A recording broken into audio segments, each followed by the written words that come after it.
రేపొద్దున ఈ మిగిలిన భారతదేశం కూడా అలాగే చేయడానికి వాళ్ళు చాలా దృఢ నిశ్చయంతో ఉన్నారు. కాబట్టి ప్రపంచం అంతా బాగుండాలి, ఈ దేశం బాగుండాలి అనే కోరుకున్న హిందువు ఎవడైనా సరే అబద్ధం చెప్పకుండా ఉండాలి. ఏంటి అబద్ధం?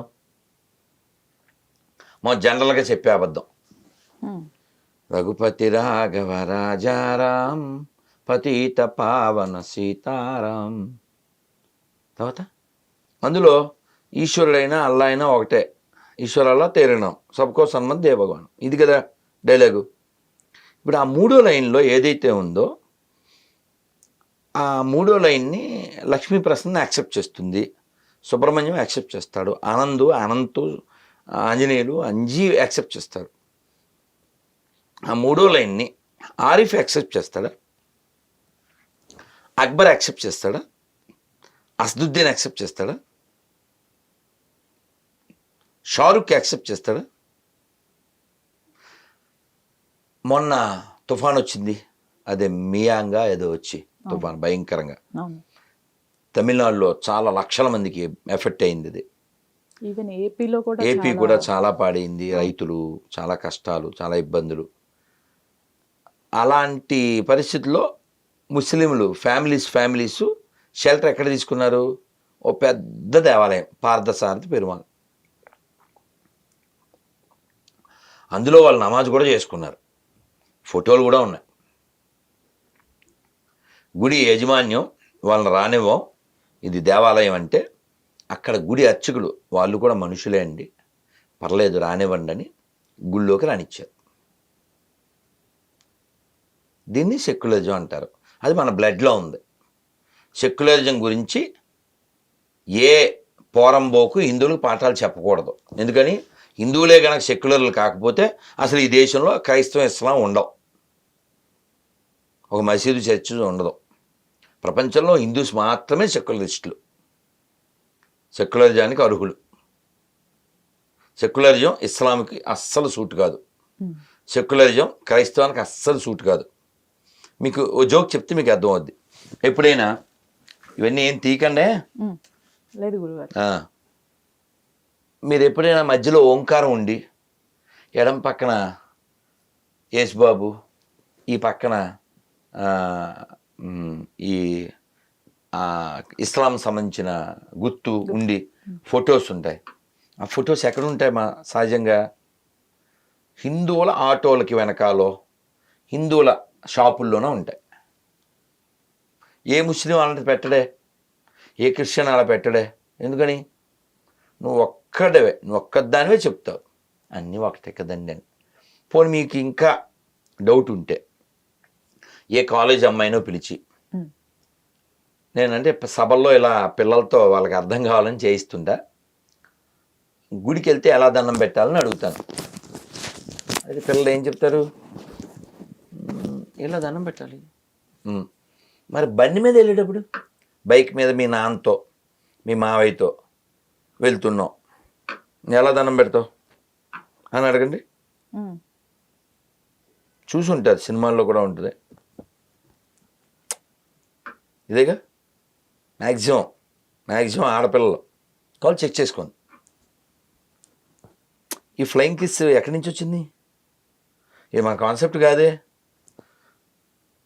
ఇది మన పద్ధతి. ఇది సాష్టాంగం మగవాళ్ళు అయితే. ఎక్కడి నుంచి వచ్చింది? వాళ్ళు ఆమెను చెప్తారు, వాళ్ళది. మనకెందుకు ఈ సగం మన విశాలని యాక్టర్, హీరో విశాల్, అతను అక్కడ దేవుడి పటాలు పెడితే ఇలా దండం పెట్టాడు, ఇలా కూడా పెట్టాడు, ఇలా కూడా పెడిచాడు. ఆల్బెత్రాయన్ మహా. ఇంకేం చెప్తాం మనం? ఏం చెప్పాలి? హే కృష్ణ హే జగన్నాథ్ అని పాడుకోవాలంటే వెనకాల. ఏం చెప్పాలమ్మా? కానీ గురువుగారు ఒక వీడియో వైరల్ అవుతోంది టీటీడీలో, ఈ అన్నప్రసాదం గురించి.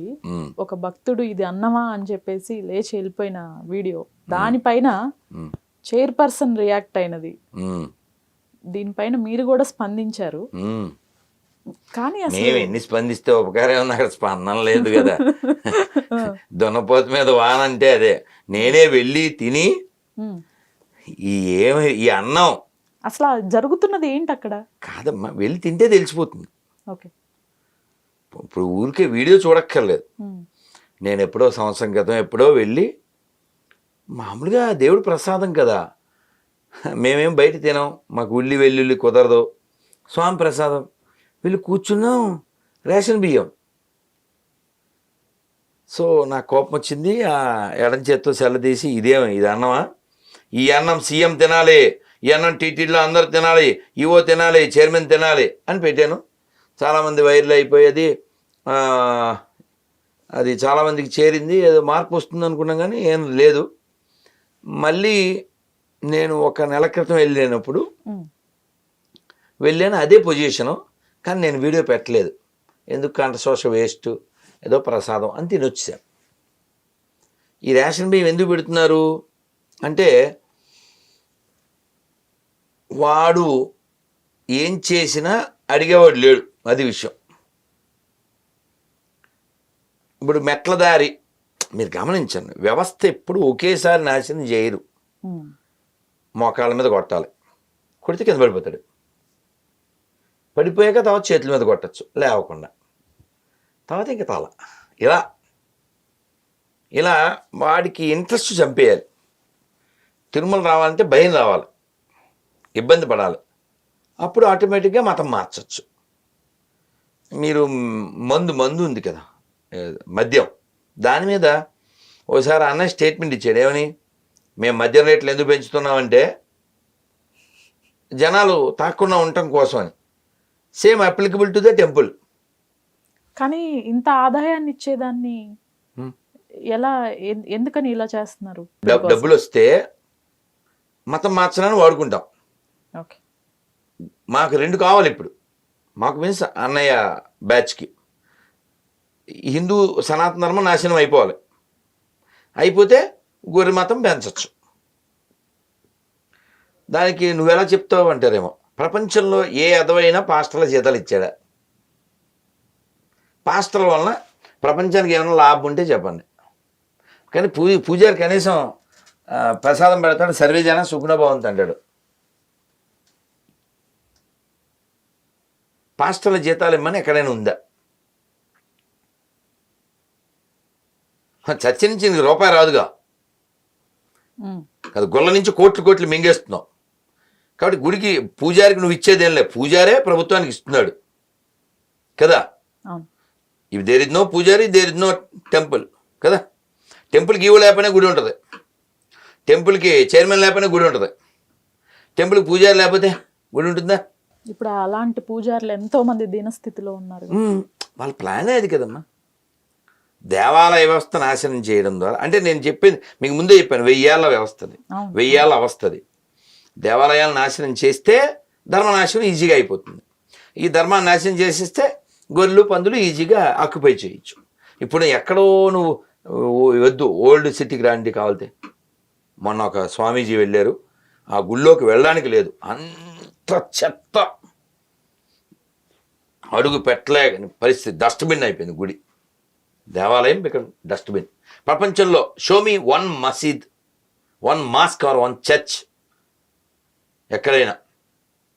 ఎక్కడా పాడైన మసీద్ కానీ పాడైన చర్చ్ కానీ ఉండదు. మరి పాడైన దేవాలయాలు ఎందుకున్నాయి? మనకి నిర్లక్ష్యం ఉండడం వల్లనా, మనకి మనకి మన ధర్మం పట్ల నిష్ట లేకపోవడం వల్లనా? కాబట్టి సెక్యులరిజం అనేది జోకు. సెక్యులరిజం గురించి ఎప్పుడు మాట్లాడచ్చు? గవర్నమెంట్ అసలు దేంట్లో వేలు పెట్టకుండా ఉంటే.